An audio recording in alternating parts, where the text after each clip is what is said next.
In a world where reality and perception seem to blur more each day, Candace Owens emerges as a bold voice of dissent.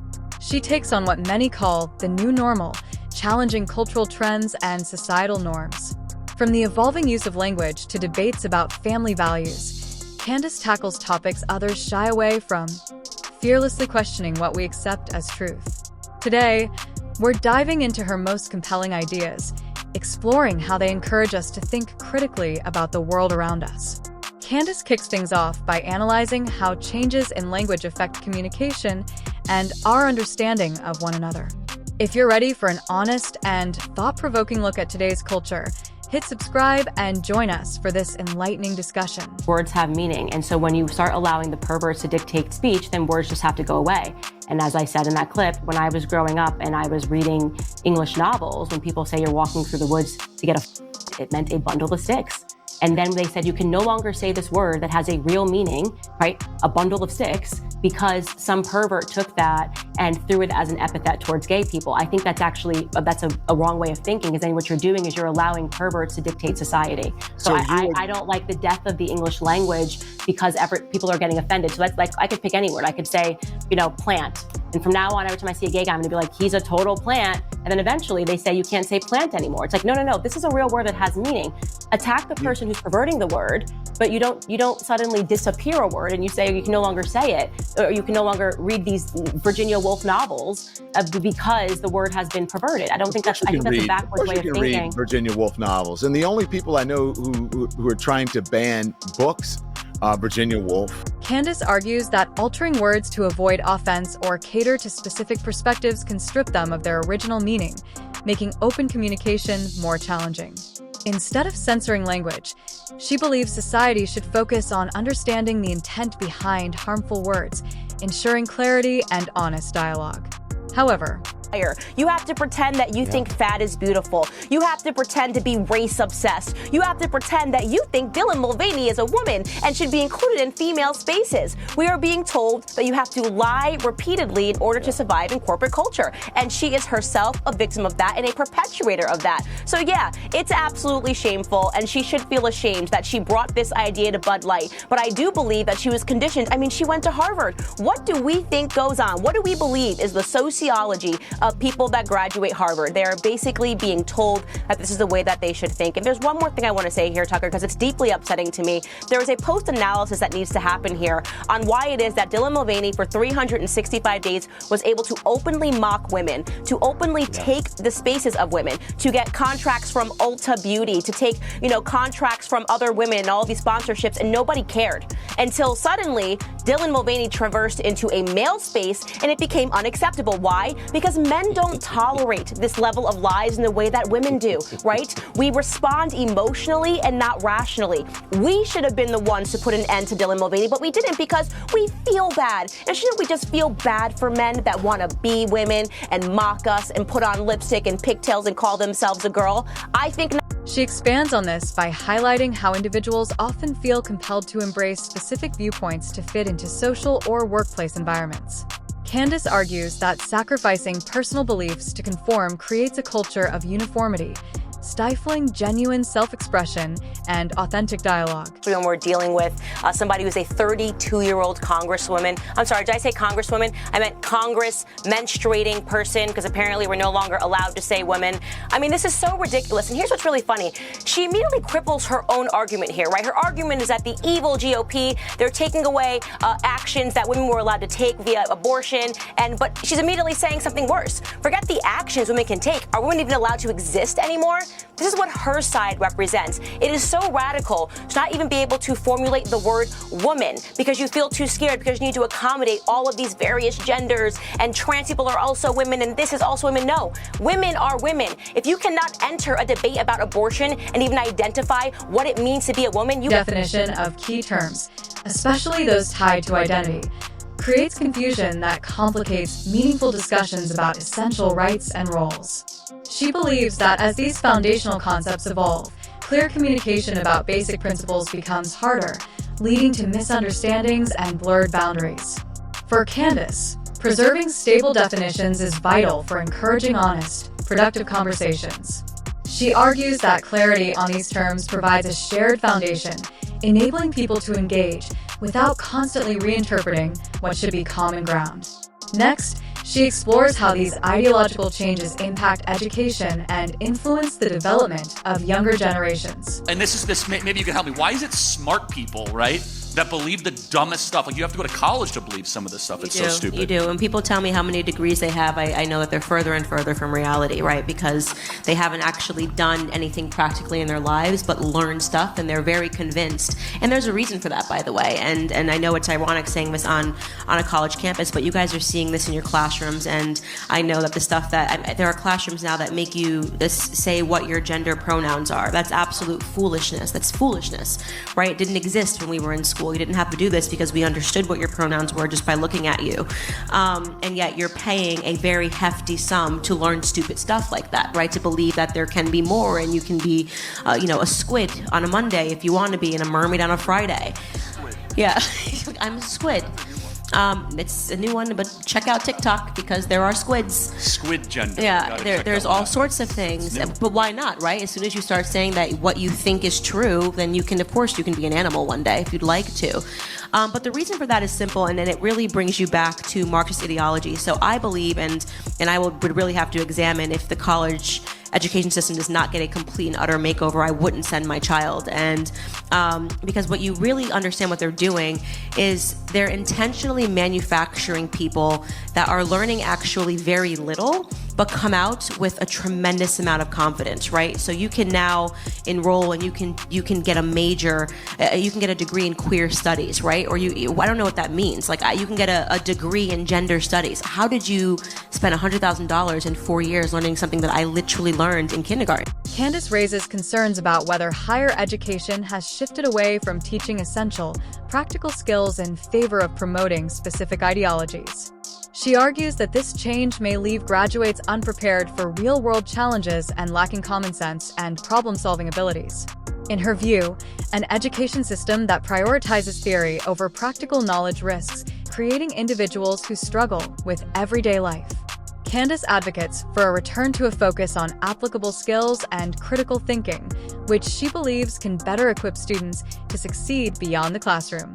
Someone want to convince me of my own victimhood. Who benefits from that? Why would there be an entire ecosystem via the Department of Education that is hell-bent on teaching people to align with certain victim groups? Why? And by the way, that's probably a really big question that you ask yourselves a lot today when you look up and you just go, what the heck are we even arguing about? I mean, go back in a time machine in your head even seven years ago. If someone said to you, hey, in the near future, people are going to be arguing about bathroom signs. Not enough pronouns on that door. You'd be like, are you crazy? No, it's chill. Everyone's like, male, female. You just go with bathroom. It's not going to happen. You would have thought they were crazy. So this is one of these things you just go, why? Who benefits from an argument? How did this be? Reflecting on debates about pronouns, bathroom signs, and similar issues, Candace questions how these topics have taken center stage, arguing that they divert attention from more pressing societal challenges. She expresses concern that an emphasis on victimhood may hinder people from recognizing their own potential. For Candace, fostering resilience and personal growth is essential for true empowerment, encouraging individuals to focus on their strengths and opportunities rather than perceived limitations. Between how the left thinks and how conservatives think. You see, with liberals, it's a game of opposites, right? If you're short, just blame tall people. If you're black, just blame white people. If you're poor, you should just blame rich people. For what you don't have, you just have to look at the opposite and say this is the reason why. If you're a woman, you can simply blame men. It's thoughtless. It's completely thoughtless. It isn't critical thought. It's just go, I don't have that, and it must be because of the opposite. They could externalize every single problem that they have. If there's a problem in my life, then I have to seek why that problem is in the outside world. And I think that conservatives, we do the exact opposite, right? We internalize the problem. If we have a problem, we say, this is my problem, right? And I have to fix it. What can I do to actually fix this? Here, Candace contrasts two approaches to challenges: personal accountability versus external blame. She believes that encouraging people to take responsibility for their lives fosters independence, while encouraging them to see themselves as victims may lead to dependency. She shows people just how radical the left has become. In fact, there was never this much conversation about how radical the left is until she entered in and she said, I'm a socialist. She started stomping around. And so people may not like her platform, but I think it is for the better. You know, when she does something like she did today and she says, oh, the patriarchy and patriarchal ideas and all of this stuff that they're saying, and they're reducing us to a uterus, while at the same time not recognizing that she's reducing women to the idea that we're just menstruating persons, which is way worse. I'd rather be a uterus than be referred to as a menstruating person. You know, it's good for our side. People need to see this. People need to see how radical. Here, Candace contrasts two ways of addressing challenges: personal accountability versus external blame. She argues that promoting personal responsibility helps individuals build independence and resilience, while framing people as victims can lead to a sense of dependency and helplessness. Right? Modern feminism, getting women to hate men, telling women you don't need a man, right? We've dressed down manhood. Men, we don't need you. We can be bad all by ourselves, right? And then at the same time that you're telling women to man up, right? Do it all by yourself, climb the corporate ladder, don't aspire to family, use of lessons, don't shave your armpits, nobody knows why, but don't do that, okay? At the same time that we're telling women to man up, we're telling men to act like women.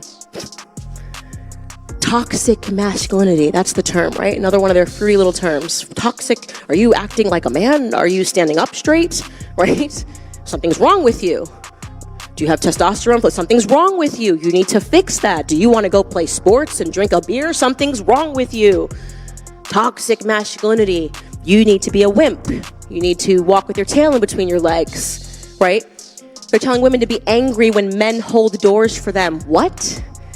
Telling women, if you really want to show how equal you are, when he takes you on a date, demand to pay half. Okay, guys, you can do that. Sounds like the worst deal ever, right?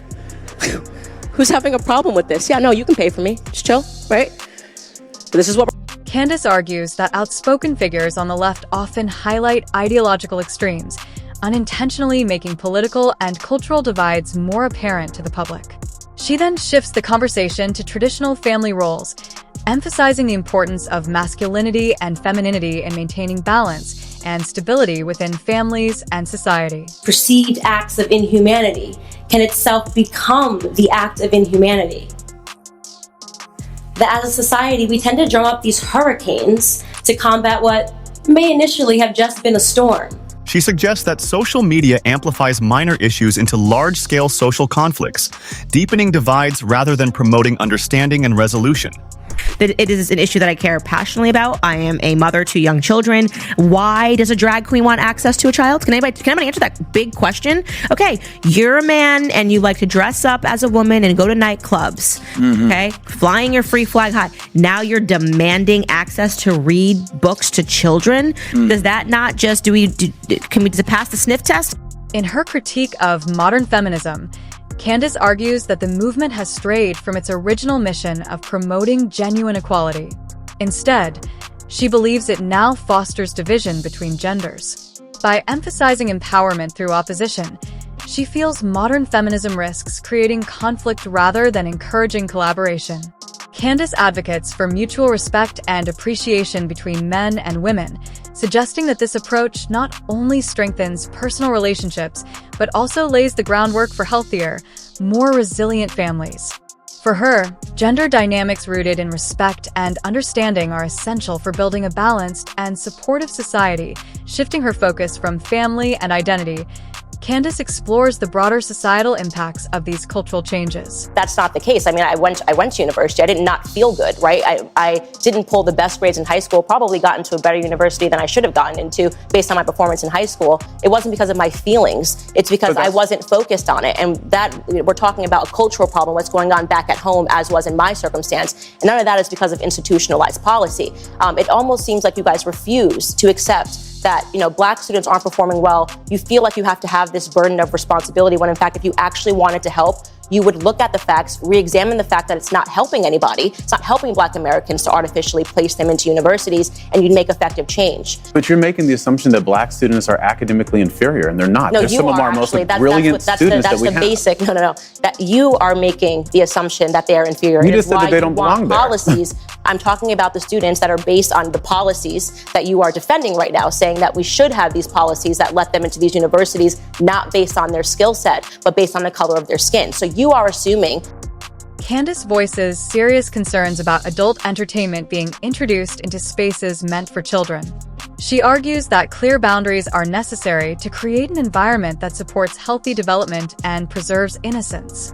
According to her, exposing children to mature themes too early can disrupt their natural growth, causing confusion and introducing concepts they're not yet ready to comprehend. For Candace, protecting these boundaries is crucial to ensuring children can enjoy their childhood free from influences that could affect their well-being and understanding of age-appropriate behavior. Lastly, Candace addresses racial issues, emphasizing her belief in the power of shared identity.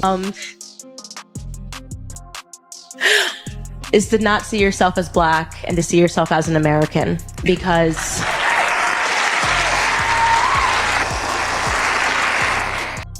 my entire world changed when I had my awakening, as I like to describe it, and I realized that the way that we are meant to feel, the way that I felt for 20 plus years of my life was designed. It was a mental prison that I had stepped into, hadn't created for myself, but that I had stepped into purposefully, by design. The education system, the messaging from culture, telling us constantly that we're Black. People will never understand us, right?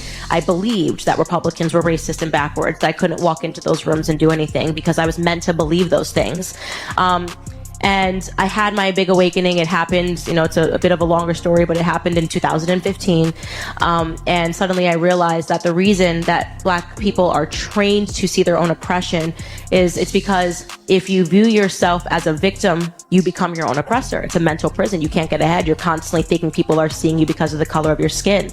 And that is the real sadness of what's happening in our society, is that all we are doing is preventing people from going out in the world and trying something because they're so fearful that they're going to be rejected because of this color of their skin. So I would say as soon as you start seeing yourself as American and connecting with people that hold that same philosophy, you'll